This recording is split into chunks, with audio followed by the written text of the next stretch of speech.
네, 오늘 말씀 제목은 예수님의 때라는 제목입니다. 근데 이제 6장, 그 긴 6장이 이제 끝났습니다. 그리고 이제 7장입니다. 예, 7장에 보니까 이제 예수께서 갈릴리에 다니시고 유대에서 다니려 아니하심은 유대인들이 죽이려 함이로라. 이제 이 7장부터 그 전에도 이제 그런 분위기들이 다 이제 고조됐지만 정말 예수님을 핍박하고 죽이려 하는 이런 많은 일들이 일어나는 시작의 또 날이기도 합니다. 그래서 오늘 어떻게 보면 그 시작이 참 안타깝지만 누구의 핍박이라고 하긴 그렇지만 좀 조롱 섞인 것이죠. 자, 지금 예수님의 때라는 제목을 가지고 말씀을 우리 나누는데 형제들, 예수님의 형제들 다 동생들이겠죠, 당연히. 이 형제들의 때가 지금 어떤지를 보십시오. 아까 뭐 어제는 참 예수님의 고향 사람들 어제입니까 그제입니까 하여튼 예수님의 고향 사람들의 이야기를 우리 저번 그 수요일인지 화요일인지 우리 봤지 않습니까? 그들은 예수님의 어릴 적 모습 그 아버지의 모습들을 보고 믿지 않았어요. 아, 참 궁금한 것이 우리 이미 답이 나왔지만 형제들은 어떻게 했을까? 가족들은 어땠을까? 아마 더 쉽지 않았을 거예요. 마리아와 요셉은 아니겠지만 그 형제들은 참 믿기 쉽지 않았을 거예요. 너무나 잘 아는 형이었기 때문에 오늘 그 본문의 내용들이 좀 나옵니다. 그게 바로 형제들의 때예요. 때라는 오늘 제목을 가지고 한번 자세히 살펴보고 우리에게 어떤 메시지를 주시고 우리가 어떻게 기도해야 될지를 찾아야겠는데요. 1절 보시면 그 후에 예수께서 갈릴리에서 다니시고 유대에서 이거 읽었죠? 죽이려 함인데요. 지금 유대인들의 때는 그런 것입니다. 예수님을 이해하지 못하고 하물며 오해하고 미워하고 죽이려 했던 형제들은요. 명절인 초막이 가까운지라 유대인의 명절인 초막절이 가까웠죠. 그 형제들이 예수께 이르되 당신이 행하는 일을 제자들도 보게 여기를 떠나 유대로 가소서. 이게 지금 좋은 이야기 아닙니다. 4절 스스로 나타나기를 구하면서 묻혀서 일하는 사람이 없나니 이 일을 행하려 하거든 자신을 세상에 나타내소서. 이게 참 애매하죠. 이거는 절대 뭔가를 이렇게 도와주려고 하는 마음이 아니라 비꼬는 이야기입니다. 이는 오전에 나왔죠. 이유가 그 형제들까지도 그랬죠.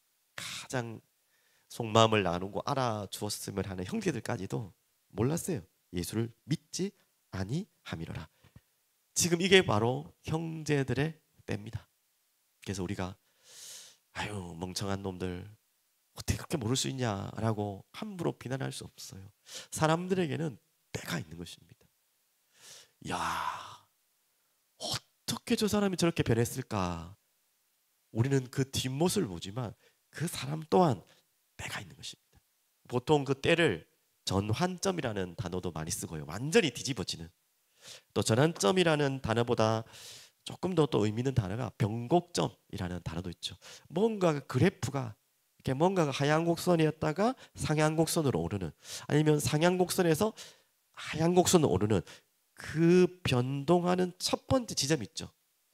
그걸 보통 변곡점, 변곡점의 때 그러죠.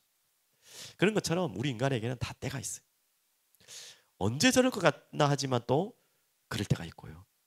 또 아유 안 되겠지 하지만 또 때가 있어요. 오늘 결론에 좀 더 말씀드리겠지만 형제들은 지금 가장 가까이 있는 메시아 그리스도를 못 알아보는 때였습니다.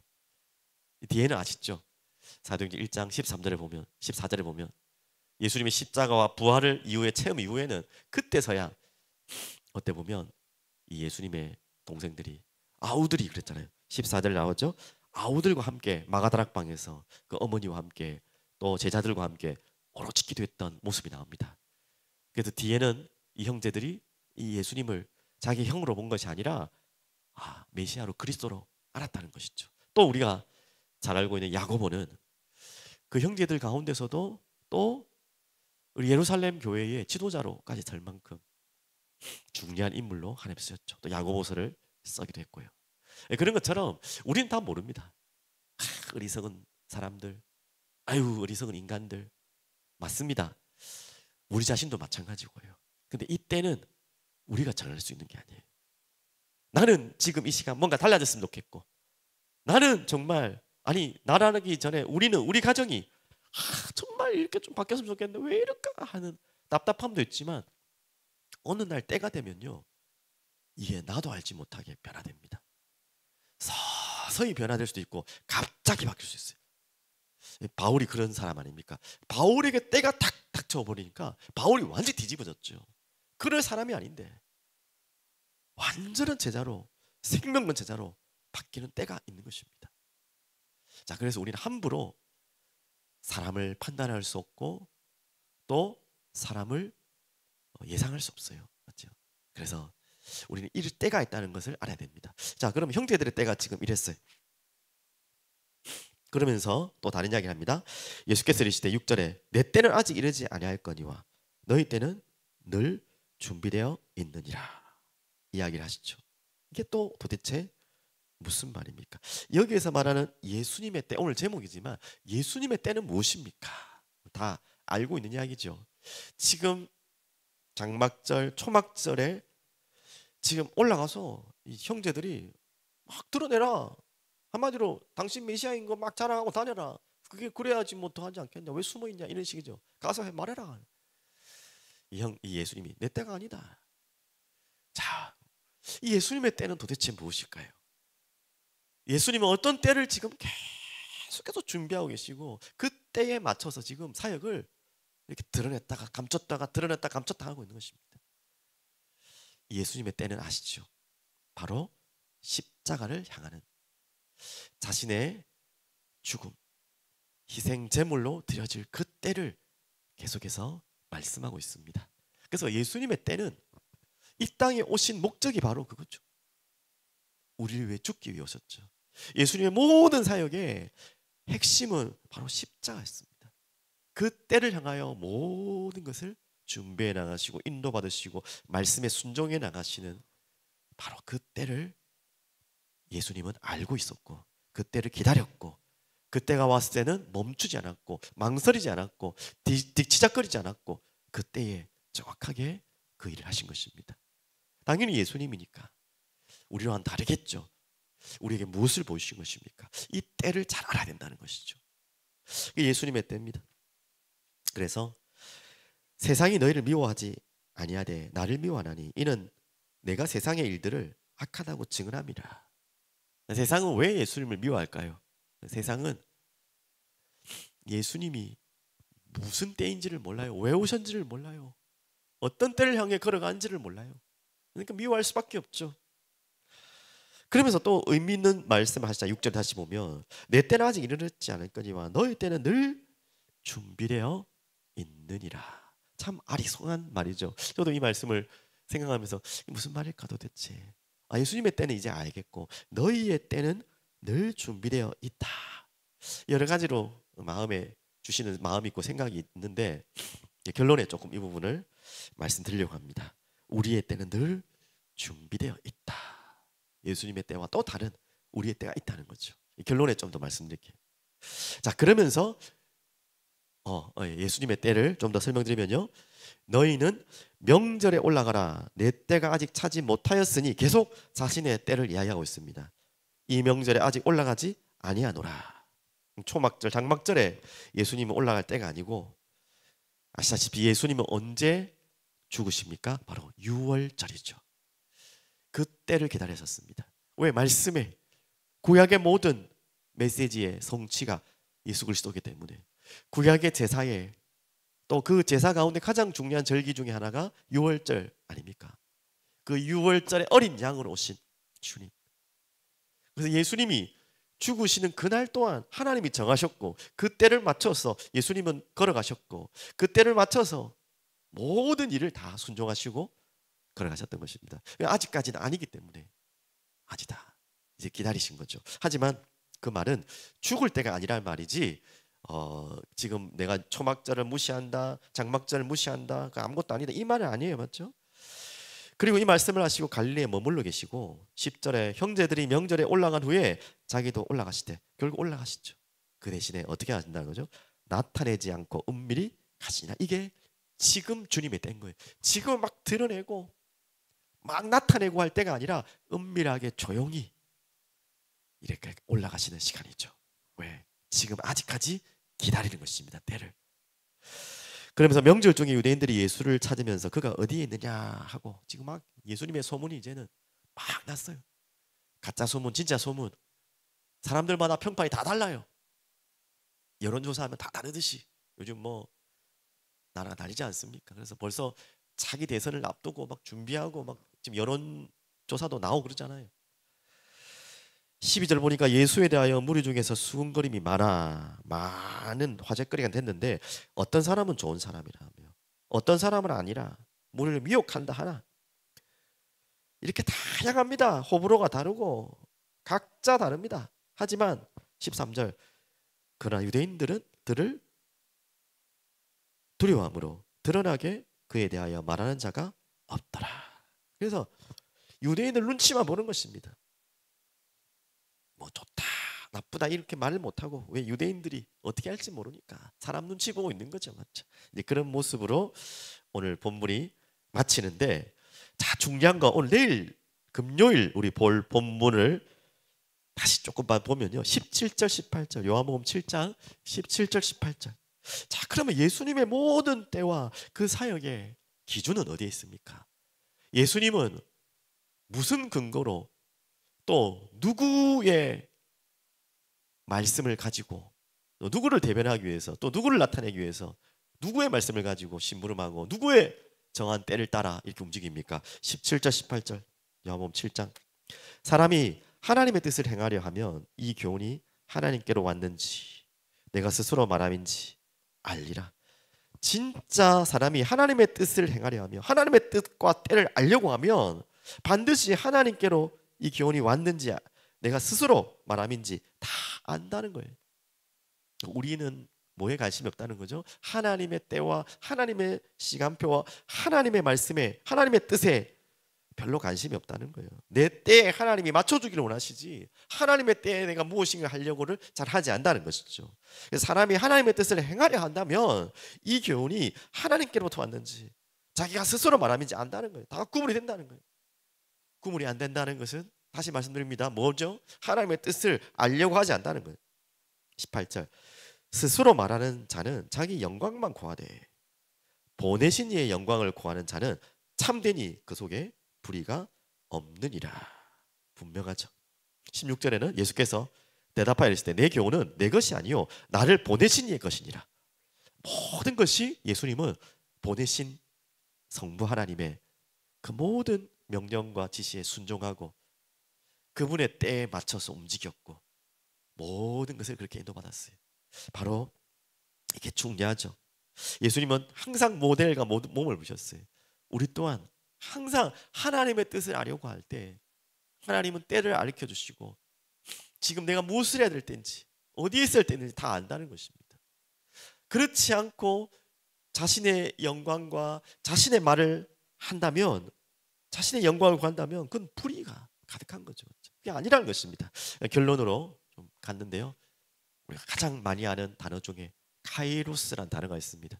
크로노스는 이 세상의 시간을 말한다면 카이로스는 하나님의 때를 말하는 거죠. 하나님이 역사하시는 시간.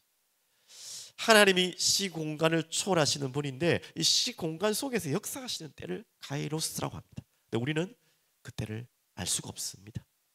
그래서 우리는 기다리기도 하고 그래서 조급해지기도 하고 그래서 막연해지기도 하고 또 어떨 때는 답답하기도 하죠. 하지만 반드시 때가 있습니다. 그래서 성경에서 말하는 참 많은 때가 있는데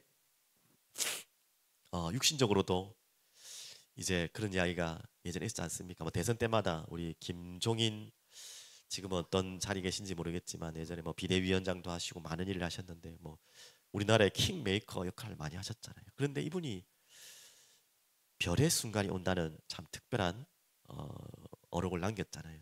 바로 그 때가 있다는 것입니다. 별이 뜨는 그 때 대통령 대감들을 찾는 뭐 그런 이야기인데 세상에도 이 별의 순간이라는 게 있고 그 말은 별의 순간을 놓치지 말라는 거잖아요. 그때를 놓치지 말라는 거죠. 근데 우리는 그것이 중요한 것이 아니라 우리가 이 땅을 사는 동안에 하나님의 때가 있는 것입니다. 자, 제일 먼저 여러분 잘 아시는 우리에게는 무슨 때가 필요합니까? 예수님의 때가 십자가를 향해 있다면 또 십자가를 통한 구원과 또 구원의 완성을 이루시고 부활하셔서 우리 또한 그 자리로 끌고 오기 위한 하나님의 예수님의 모든 사역의 때가 그쪽을 향해 있다면 또 언젠가 다시 오시겠죠. 그 언젠가는 이 땅 모든 민족이 복음을 듣는 그때가 오겠죠. 예수님의 때는 너무나 명확하게 날짜와 시간을 정해전 명확함이 아니라 정확한 방향이 있어요. 그걸 가지고 예수님 오셨고 또 가셨고 오실 것입니다. 예수님을 믿는 모든 자들에게, 아니 믿지 않는 자들에게도 다 하나님의 때가 있어요. 살고 싶다고 살 수 있는 것이 아니고 내가 죽어야 될 때가 왔다고 해서 죽을 수 있는 것도 아닙니다. 모든 하나님 때가 정해주신 것입니다. 그럼 그걸 넘어서 하나님, 나에게 지금 가장 위급하고 중요하고 시급한 시간은 어떤 시간입니까? 여러분 그걸 찾아야겠죠. 자, 제일 첫 번째입니다. 바로 내가 죽을 때예요. 육신적인 걸 말한 게 아닙니다. 가장 중요한 인생의 순간은요, 내가 죄인임을 고백할 때, 내가 죽을 죄인임을 고백할 때, 그걸 깨달을 때입니다. 그래서 이제는 내가 죽고 내 안에 그리스도께서 사시는 것이라. 갈라디아 2장 20절에 바울의 그 유명한 고백이지만 여러분과 저에게 반드시 그 때가 와야 돼요. 아, 내가 살 이유가 없구나. 나는 살 가치가 없는 존재였구나. 살 목적도 없었구나. 나는 결국 죽어야 될 존재구나. 나는 죄인이었구나. 이것을 깨닫는 때입니다. 하나님 그 때를 허락해달라고. 여러분과 여러분 기도한 영혼들을 위해서 그 때를 허락해달라고 기도하십시오. 또 있죠. 성경에는 우리에게 은혜 받을 때요. 구원도 은혜지만 이 구원받은 자에게 은혜 받을 때요. 구원의 날이로다 했잖아요. 날마다 때를 따라 돕는 은혜를 주신다 했잖아요. 그래서 은혜의 보좌 앞으로 담대히 나오라 했잖아요. 우리에게 중요한 때는 은혜 받을 때를 놓치면 안 돼요. 지금 정말 은혜 받을 때인데, 보좌 앞으로 나갈 때인데 그 때를 놓치는 자들이 너무 많습니다. 바쁘다는, 또 어렵다는, 또 뭐 그냥 분주하다, 뭐 여러 가지 이유로 그 때를 놓칠 때가 너무 많아요. 또 우리에게 어떤 때가 있습니까? 디모데후서 4장 2절, 때를 얻든지 못 얻든지 말씀을 전파하는데 힘쓰라 그랬잖아요. 전하라는 말 이전에 마음대로 전하라는 게 아니고 하나님의 때를 찾고, 하나님이 언제가 그 때인지를, 우리 가족이, 우리 사랑하는 누군가가 때인지를 모르기 때문에 항상 그 때를 구하고 찾고 기다리는 거예요. 전도의 문을 열어달라고. 그 때를 우리는 항상 간구하고 기다려야 됩니다. 자, 이 하나님의 역사의 때 반드시 찾아오겠죠. 자, 그러면 아까도 말씀드렸듯이 너희 때는 7장 6절에 늘 준비되어 있느니라 라고 말씀했잖아요. 언제든지 하나님은 우리를 기다리고 계십니다. 그분께로 두 손 두 발 들고 나오기를. 언제든지 주님은 기다리고 계십니다. 은혜 주시고자 한 보따리, 제 편입니다, 갈 한량 없는 은혜를 쏟아 부으시려고 다 준비하고 계세요. 하나님이 당연히 때를 준비하시고 우리에게 역사하시지만 우리 또한 하나님께 은혜 받을 때, 하나님께 나갈 때를 놓치면 안 돼요. 그리고 하나님 때가 있어요. 아까 말했죠. 나를 통해 또 다른 영혼을 살릴 그 날이 항상 준비되어 있어요. 하나님은 우리를 그렇게 부르셨어요. 그 때를 찾는, 기도하는, 또 그것에 예민한, 감각이 예민한 여러분, 그런 하나님의 사람들로 일어나기 바랍니다. 지금은 무슨 때인지 아시겠죠? 예, 나라와 민족을 두고 정말 기도할 때입니다. 같은 기도 제목을 계속 드려서 죄송스럽지만 이해하실 줄 믿습니다. 지금 나라와 민족이 진짜 절체절명의 위기 속에 있습니다. 저는 믿습니다. 하나님은 정말 중요한 우리나라의 영적인 토양을 완전히 바꾸려 뒤집을 그런 때인 것 같아요. 그래서 우리가 이 때를 놓치지 말고 기도해야 됩니다.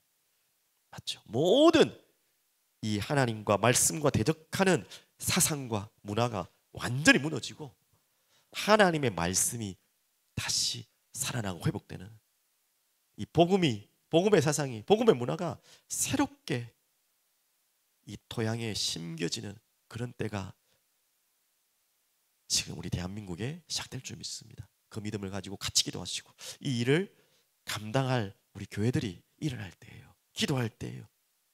이제는 정말 멍청하게 있을 때가 아니에요. 정말 부르짖고 기도할 때예요. 하나 될 때예요. 우리 사랑의 여름교회도 이제 올해 이제 2년 차입니다. 정말 새롭게 시작할 때입니다. 그리고 어떤 때인 줄 아시죠? 다음 주에 있을 설 명절 이후에 전교인 특별 금식 또 전교인 특별 새벽, 정말 기도할 때입니다. 부르짖고 기도할 때입니다. 은혜 받을 때입니다. 구원받을 영혼을 두고 두 손 들고 기도할 때입니다.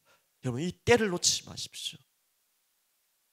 제가 그냥 대충 뭐 이때쯤 몰라요. 저도 그럴 수 있겠죠. 하지만 그렇게 정했을지라도 하나님 때가 있는 것처럼 우리 교회가 어떤 때를 지금 맞고 있는지를 자세히 보시고 함께 기도하시고 함께 일어나시고 함께 세워지길 바랍니다. 여러분이 그 때를 놓치면 안 돼요. 맞죠? 그 하나님이 역사하시는 카이로스의 시간을 거부하실 또 놓치는 그런 시간 되지 않기를 바랍니다. 하나님 은혜가 있기를 간절히 축복드립니다. 다 같이 기도합니다. 전능하신 하나님 아버지 감사합니다. 하나님 예수님의 때가 하나님의 말씀과 하나님의 계획된 대로 철저하게 순종하고 인도받았던 것처럼 우리 또한 주님이 하나님이 역사하시는 그 때를 놓치지 않기를 원합니다. 하나님 그 때를 알기 위해 기도하기를 원하고 그 때가 왔는데 모르는 어리석음 또 정말 답답한 우리 인생 되지 않게 하시고 그 때를 기다리며 그 때가 왔을 때는 정말 하나님 앞에 모든 걸 내려놓고 주님의 역사를 그 주님의 역사 속에 있도록 주님 우리를 인도하시고 축복하여 주시옵소서. 대한민국이라는 이 나라가 지금 중요한 때에 와 있습니다. 주님 우리 교회들이 정말 중요한 때가 와 있습니다. 기도하며 엎드리며 주님 앞에 나아가는 우리 교회들 되게 해주시옵소서. 우리 사랑의 교회가 너무나 중요한 때에 와 있습니다. 하나님 새로운 시작할 수 있는 때가 되게 하시고 우리 모든 성도님들과 함께 기도하며 또한 우리의 모든 육신적인 것을 내어놓고 주님 앞에 두 손 우리의 마음 모든 것을 주님 앞으로 나아가는 그런 때입니다. 주님 기도에 하나님 이 손을 땅에 내려놓지 않도록 주님을 향하여 두 손 들고 기도할 수 있도록 우리를 붙들어 주시옵소서. 사랑하는 후대들이 일어나는 때가 되게 해주옵소서. 변화의 때가 되게 해주옵소서. 이제는 우리 주 예수 그리스도의 은혜와 그것이 하나님의 놀라우신 사랑과 성령님의 충만 교통 역사심이 하나님의 배를 날마다 기다리며 그 때를 놓치지 않으며 하나님이신 그 때에 우리의 모든 것을 드릴 사랑의 흐르는 교회 모든 가족들 후대들 이 나라와 이 민족 위에 이제부터 영원토록 항상 함께 있을지어다. 아멘.